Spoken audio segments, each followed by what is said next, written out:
Продължаваме в репортер на тема здравеопазване. В малко по-различен аспект. Моника Михалева, на която бе отказано лечение в чужбина, спечели дело срещу Здравната каса в Административния съд в Стара Загора. Старозагорката съди касата заради мълчалив отказ във връзка с искането да бъде покрита част от стойността на лечението и в чужбина. Жалбата й е срещу писмо на управителя на НЗОК София, в което се сочи като приключена преписката по подаденото от нея заявление за издаване на разрешение за планирано лечение извън България.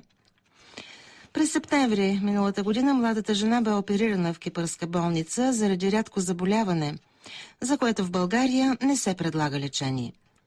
Операцията бе извършена благодарение на средствата, набрани от благотворителни акции в Стара Загора, в подкрепа на Мони.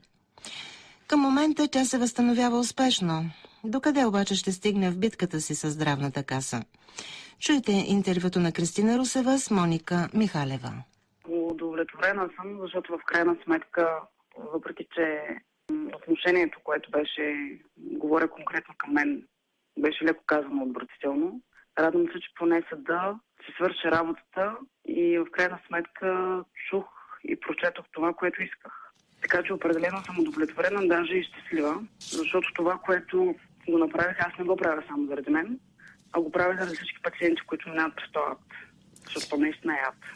Ясно е, че Здравната каса като институция няма да спре до тук. Тя ще обжалва най-вероятно на следващата инстанция. Аз ще продължа и няма да се спра. Така или иначе, при мен операцията вече мина. Пак ще кажа, изплатих се на болницата благодарение на дарители, не на държавата. Реално моите права, които имам като гражданин на тази държава, като здравно осигурено лице, бяха нарушени от всякъде. Така или иначе, аз с нетърпение ще очаквам решението на директора на Здравната осигурителна каса. Убедена съм, даже съм сигурна, че те ще обжалват. Дори и да не е в моя полза, аз няма да се спра. Радвам се да чуя това, че операцията е минала успешно. Как се чувствате в момента? Как се възстановявате? Аз живея нов живот. Съжалявам, че окажа така, но новия живот е напук на цялата държава. Защото в един момент се оказва, че гражданите си помагаме, а институциите не. Те просто ги няма. Те са абдикирали. В момента се чувствам наистина добре. Вече проходих. Движа се свободно, без проходилка, без инвалидна количка. Да, имам много неща, които не мога да правя, но с времето всичко ще се оправи. И в момента ме намирате в болница Тракия. Тук съм за рехабилитация, за което, ако ми позволите, искам специално да благодаря на господин Иван Колев за големия жест, който направи. И реално първият етап активна рехабилитация се поема именно от болницата. Госпожо Михалева, колко ви струва до тук оперативното лечение и намесата в кипърската болница и каква е сумата, която е необходима за възстановяване и рехабилитация, тъй като периода няма да бъде кратък? Самата операция в крайна сметка, чисто крайна цена е 37 500 евро.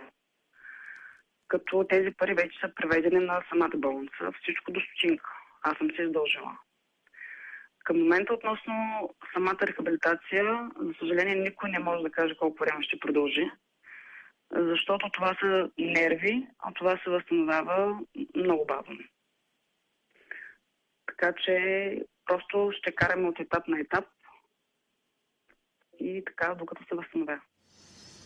Госпожо Михалева, вие бяхте твърдо решена още когато започвахте съдебната битка да търсите своите права, но и в защита на други пациенти, които са във вашата ситуация. Казахте го това и в началото на нашия разговор.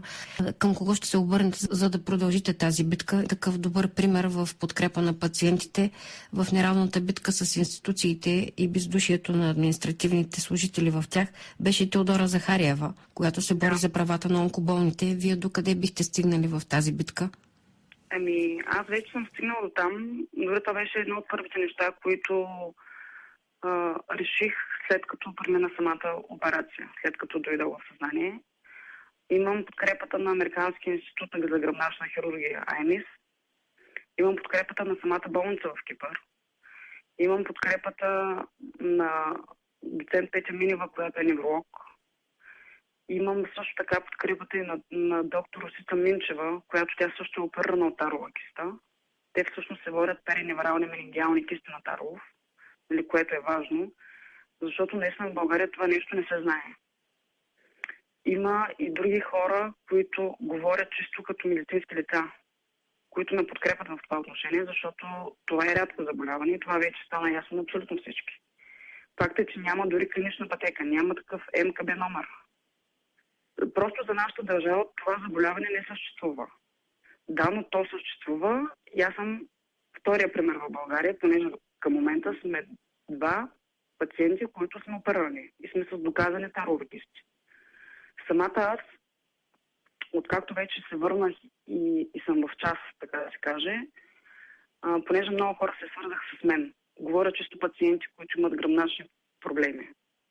Към момента аз съм установила и съм свързала 2 момичета, които също имат таровикист. И съм ги насочила просто към самата болница. Но въпросът е, че така или иначе това си е като моя кауза и е въпрос на време нещата да тръгнат.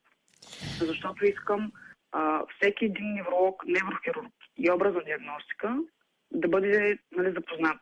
Желая ви успех в тази неравна битка и се надявам, че ще бъдете подкрепена и от много специалисти, и от много здравомислещи хора, включително и от хора, които са в парламента и биха могли по някакъв начин да подемат нещата, да се променят чисто законово и то в най-скоро време. Искрено се надявам, защото определено да не говорим, че искам това заболяване дори да се впише в самата здравна каса. Защото аз самата се сблъсках с много проблеми. Дори не можеха да ме прегледат и да ми дадат адекватен документ, защото няма такъв номер. А е факт, че това заболяване съществува. Така че искрено се надявам, знам, че има много специалисти, които са читави, разбират се от работата, искат да работят. Обаче има такива, които въобще не знаят къде се намират. Искам специално да благодаря на абсолютно всички дарители, които се включиха в кампанията "Нека да се обединим за Моним". Искам да благодаря на тези, които продължават да ме подкрепят. Искам да благодаря на Иван Колев и на болница Тракия за подкрепата. Искам да благодаря на всички истински човеци, които не чакат да им дойде на главата, за да подадат ръка, за да направят добро. Моника Михалева, която в момента води битка на 2 фронта с болестта и с системата. Интервю с нея на Кристина Русева.